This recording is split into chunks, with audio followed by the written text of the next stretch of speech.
Hello, everyone. Kelly Geisler Wilson here with the Soulpreneur channel. If you are new, please hit subscribe. Would love to have weekly content delivered to you about the heart, soul, and energy in business done differently. Today, I have a very special guest, and we're going to talk about something very special. So Tanya, welcome to the show. Oh, thank you so much for having me, Kelly. I'm so excited to talk to you about this and see how we can help other soulpreneurs. And I love where you're serving and how you're showing up. So thank you for having me on. Thank you. So today's topic is, drum roll please, the dreaded money conversation. And by the end of this conversation, I hope and we hope it's not dreaded. So before we begin, Tanya, introduce yourself.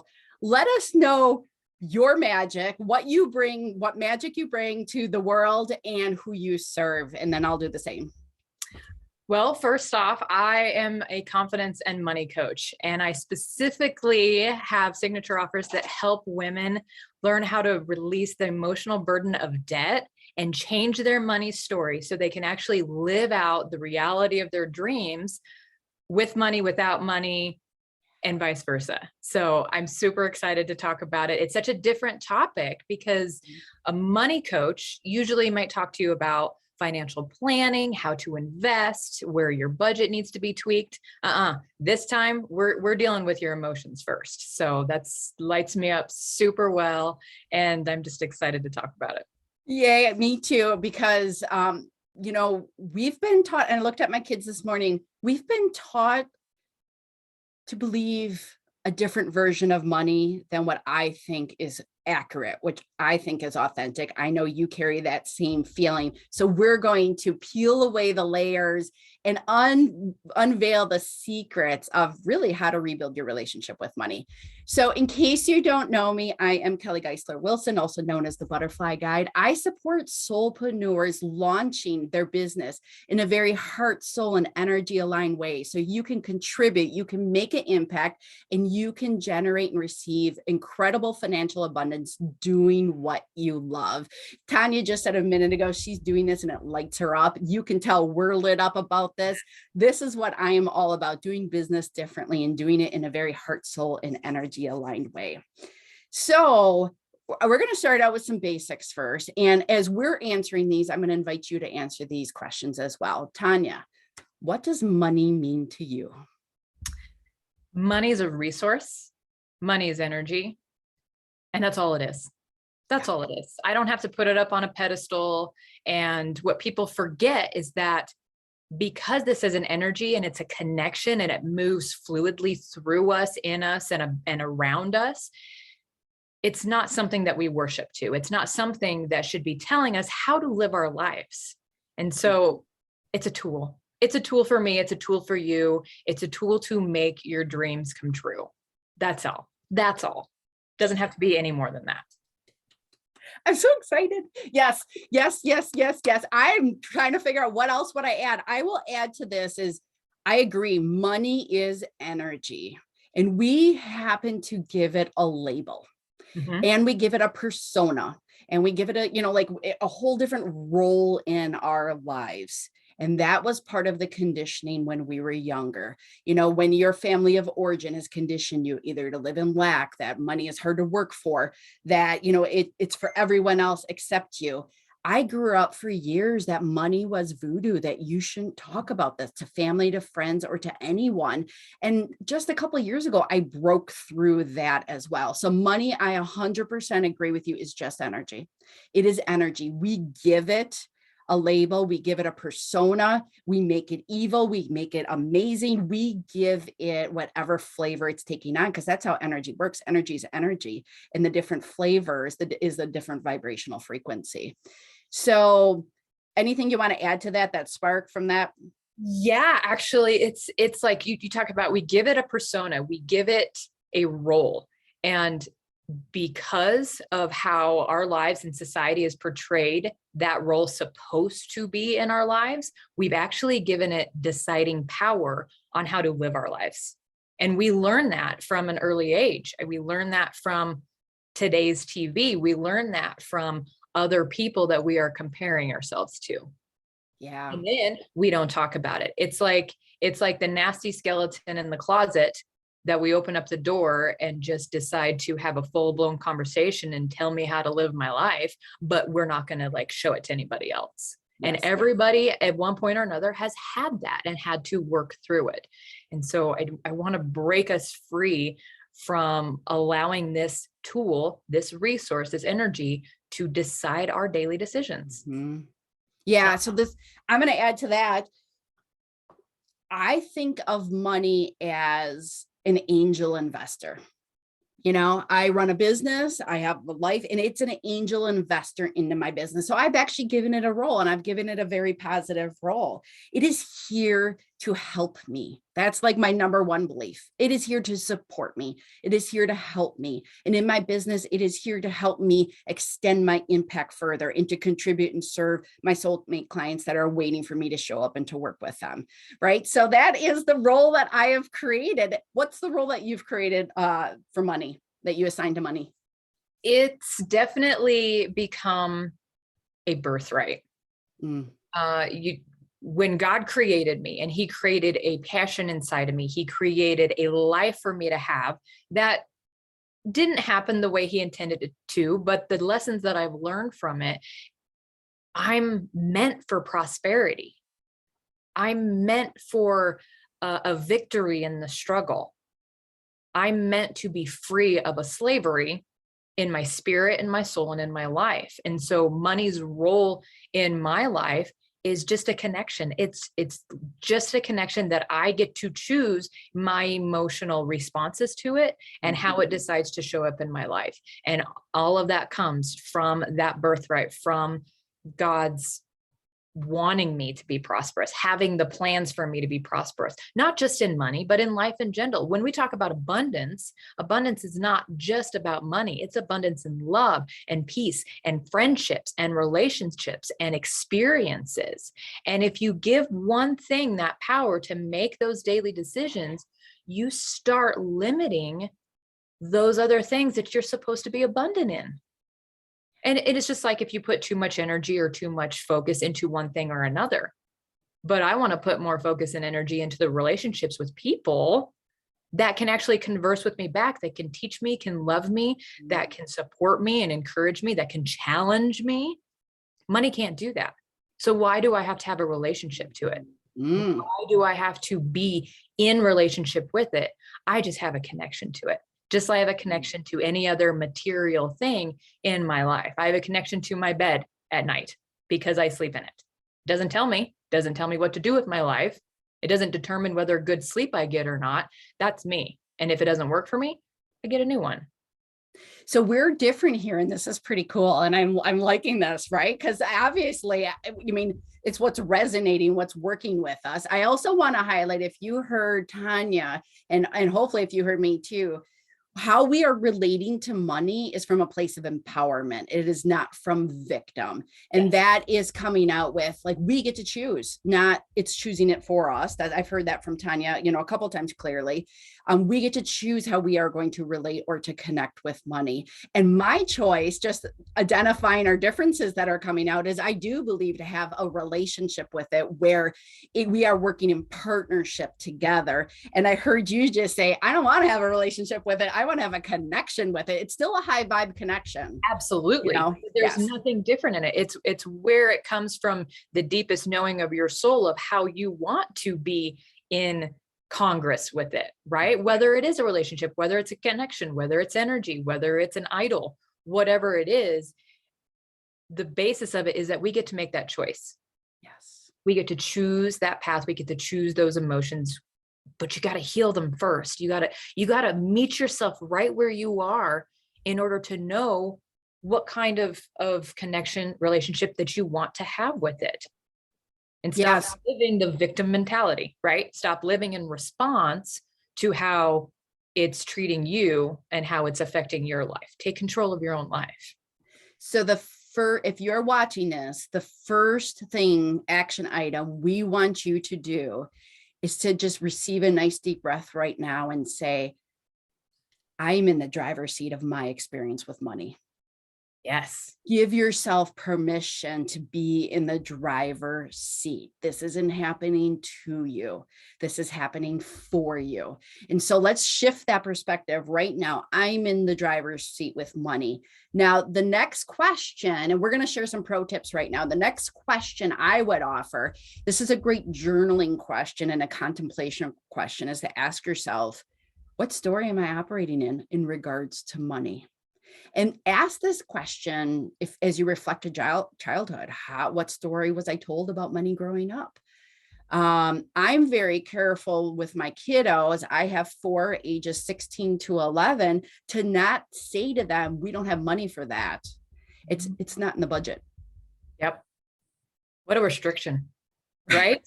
What a restriction.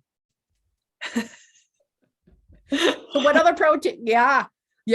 I mean, words are powerful, and the way we're teaching our kids is powerful. I'm conscious of how I'm conditioning my kids, and I try. I'm sure there's fault, I'm faulting. Of course I am. I mean, it's just some of it's natural. I try. Another pro tip. What's another pro tip you can share? Since you went on the journaling path, I'm going to go on the actionable path. So next time you are in the grocery store or getting gas, what if before you even paid anything out, just being in a state of gratitude that the money actually gets to outflow from you to serve you, to serve your family, to serve your household, to serve your ability to drive a car. I mean, we're not talking about car payments. We're not talking about what kind of car, just the fact that you have the skill, the awareness, the eyesight, the hand control, the leg control to actually drive a car, the ability to walk from the grocery store to pick up groceries, to read the labels, like stop and pause and be grateful for the opportunity to actually get to spend the money on things that a lot of people don't get that choice to, and would make that choice differently. So I would encourage an actionable state of being grateful. Yeah, that's mindfulness. Work it back. Yes, love it. Let's continue. I know we're going to drop probably 10 different ones. I'm thinking about purchases. Like I did a massive purchase a couple weeks ago. So I want to normalize this to say that, yes, we are talking about money. We're talking about high vibrations about money, and we are not perfect. So a couple of weeks ago, I was about to invest in myself and invest in my business, and I was crystal clear. And I was paralyzed. I'm like, I didn't want to spend that money. I did not want to do it. I was scared, and I stopped. And I guess this is along the same ones, but this is in the response to an investment.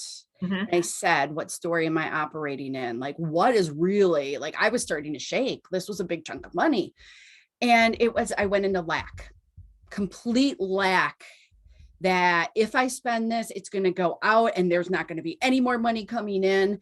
And, this is like the empty well, and I'm making it more and more depleted. Money is leaving my area and my domain, and it's never going to come back. So that was just such an interesting awareness. So I was able to use my tools to rewrite that story. I was like, okay, and I received a nice deep breath, and I went through and just reminded myself. So another just practice, which was, money is not limited.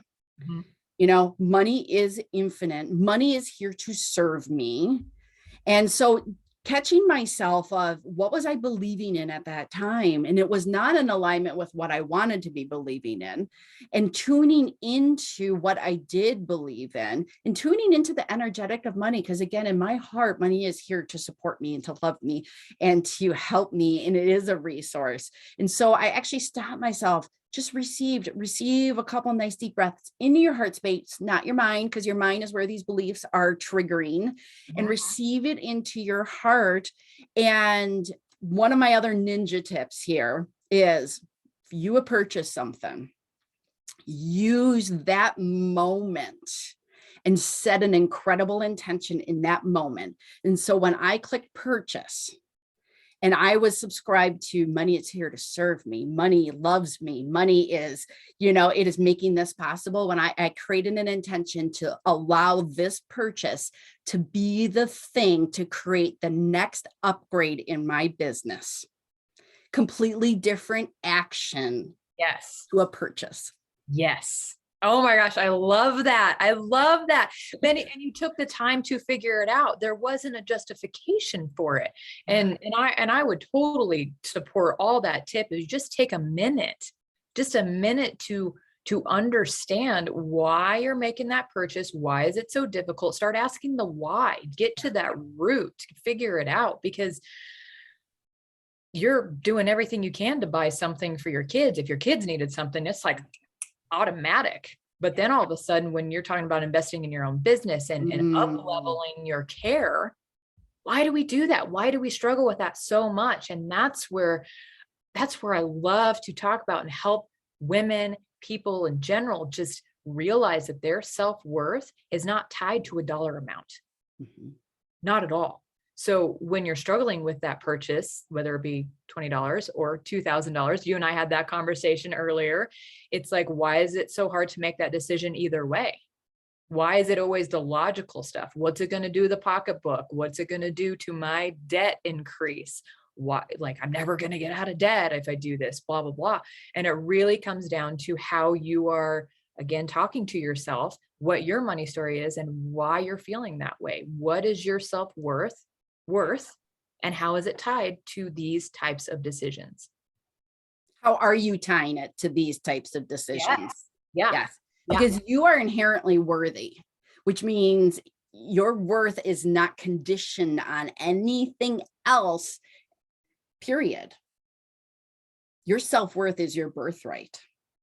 You are worthy of, goodness in your life. And you are, and you totally are. And if you're listening to this right now, please know that Kelly and I both know what that's like to fight through what it means to be worthy, what it means to be a birthright of worthiness, that was actually meant for us, not the pain, not the victim mentality, not the abuse, not the downplaying, not the gaslighting, whatever you're going through. Know that there is a light. There's a light inside of you that is ready to shine down your tunnel of fear, of shame, of lack, of scarcity, since we're talking about money. And it's okay. It's okay to be there, but let's get you out of it. Know that there's more. You can do this. You can have, and you can think, and you can feel exactly the way that Kelly and I are feeling right now and have been. It took work, but it is possible. It is possible to bring your light out of the darkness, because it's special, it's beautiful, it's perfect as it is, and it's meant for you. You are born into it. It is absolutely yours to carry. So I hope that lights you up today. I hope it brings you some peace and some hope, because we are here for you. That's what this is all about. Powerful message. Yes. The biggest takeaway, the second biggest takeaway is you have solutions available to your challenges. Yes. Tanya and I would love to be in a conversation with you, and we're both on Instagram. Drop us in the DM, say hi to us. We love talking about this. We're here to serve you. If we're not available, you don't want to connect with us, there are many other people available to serve you as well in this topic. We're partial about us, obviously. There was a beautiful question I had prepared for the next one. Oh my gosh, it's going to come out. It's going to come out. It's going to come out. Darn it. It was going to bring us into another really beautiful place. That's okay. It will get back. Wait, it'll come. Actually, I do know it. It came. Bam, it came. See, it came. So what results have you experienced in your life since you just set us up perfectly of we've done the work? We have, and we're still working. So we're still working. We've done the work. What results, what transformation have you experienced by doing the work? Oh, well, I would love to be able to tell you that I got out of debt because of the work, but I didn't. I created and I was able to do the work after I'd gotten out of debt. So because I took everything that I experienced, and now it's spending with ease. Mm-hmm. It's receiving with ease.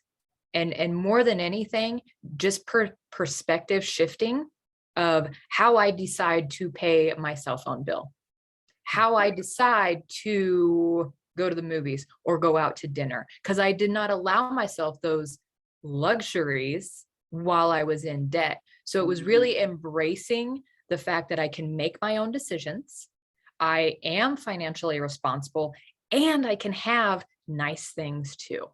And so I'm in the midst of a big purchase now, and it's kind of like, oh wow, how is this feeling different? And there's no more emotional breakdown about it. There's no more worry, there's no more shame, there's no more instant gratification excitement. There's no buyer's remorse. I'm not waking up in the morning thinking, oh my God, I can't believe I just bought that. I'm gonna have to go take it back. And it's just gonna have to be, there's no more of that. I'm able to receive the joy. I'm able to be aware and be really present with the moment instead of worrying about what this is doing to my checking account or my credit card balance or my debt snowballs, or however you're deciding that money has that story in place. It's amazing to have that freedom to really be present in the moment and to continue to find my worth in something that I want, and knowing that what I want is just as valuable as what I need. And that's my decision. That's nobody else's. That is my perception. That is my perspective.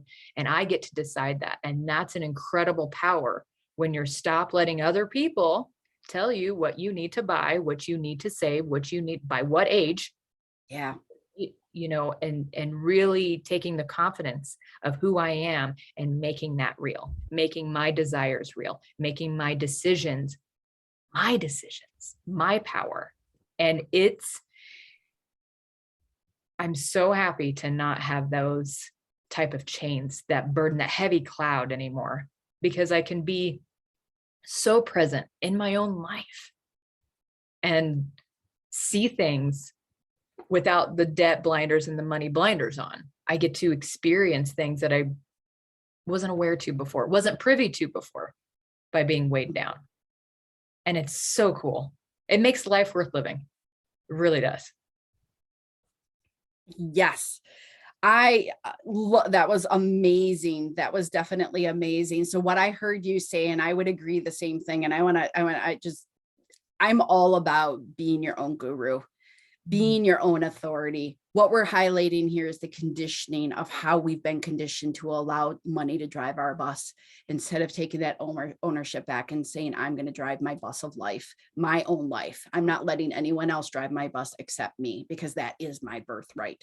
It is my life. I get to drive it. And so what I heard you just say is all these beautiful things that opened up when you no longer were conditioned by money. So whenever you hear the should have, must have, need to have, that is a sign of conditioning. That's that little light bulb that goes up of, oh, I think I'm operating in a conditioned story, in my conditioning, and give yourself a moment to look at that.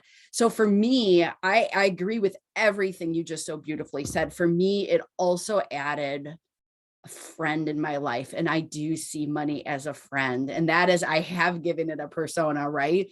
And I have a support system. I have something that is working on my behalf. And so I don't feel alone in my purchases. I don't feel alone in navigating life and how am I going to pay for this and this and this, just in a different perspective of what you're saying. And the same thing, it's just, I don't feel alone. I feel like I have a friend. I feel like I have an angel investor, you know? And so for me, it's that it was the friendship, it was the connection, it was the support. And that, in both of what we said, is approaching life with money by your side and as a resource is a wonderful thing. And really, Tanya just highlighted it so well for us. So Tanya, let's wrap this up. You have a beautiful program, Debt Done Different. Can you just highlight that for us? Because some people that are especially in debt may want to work with you and connect with you and do it differently. Yeah. And that's the whole thing. It's about doing it differently. So the majority of our country, or not everybody, is in some form of debt, right? And everybody's got a plan. Everybody's got the perfect plan to get out of it. Well, that's fine and dandy. But once you get out of debt, then what do you do? If you haven't dealt with your emotional attachment or the control of it, that's been the control of your life for however long debt takes you to get out of, a lot of times years, me over a decade. And so the conditioning is very apparent. So what happens afterwards? So if you don't deal with the emotional connection with your own identity while in debt, how are you ever supposed to understand it and live out your potential when you're out of debt? So that's where Debt Done Get Different comes in. We're doing debt differently by attacking the emotional connections, the emotional burdens of that debt and what it's doing to your soul, to your life, to your relationships. And we start to change those stories so that we can still be ourselves and still be in debt. We can still live out our dreams and still have debt. Like knowing that there's not a mutual exclusivity of the two, and that one has no influence on the other. So debt done differently is doing debt differently, feeling about it differently, healing those emotions attached to it. And which is where I find that it all has to start. Mm-hmm. You can make more money, you can receive more money, you can do that money story, but if you don't heal that connection to it, searching where your traumas come from on money, because we all got them. We all got them, especially this day and age where it's very prevalent. We all have it, but if you're not willing to take a look at it, the rest is not going to matter, and you're going to be stuck in that hamster wheel, always in that debt, in that lack, in that scarcity mindset. Awesome. Awesome. We're going to drop the details below for Tanya's social media links, mine, her link to her program, links to my programs. Thank you so very much, Tanya. This has been an incredible conversation, and I know this is going to support the right people, the people that were tuned in today that needed to hear this message, that this message found them, however they did. I know that this is in service. Thank you so very much. Thank you for having me, Kelly. It's been an absolute joy and a pleasure. Absolutely. Bye, everyone.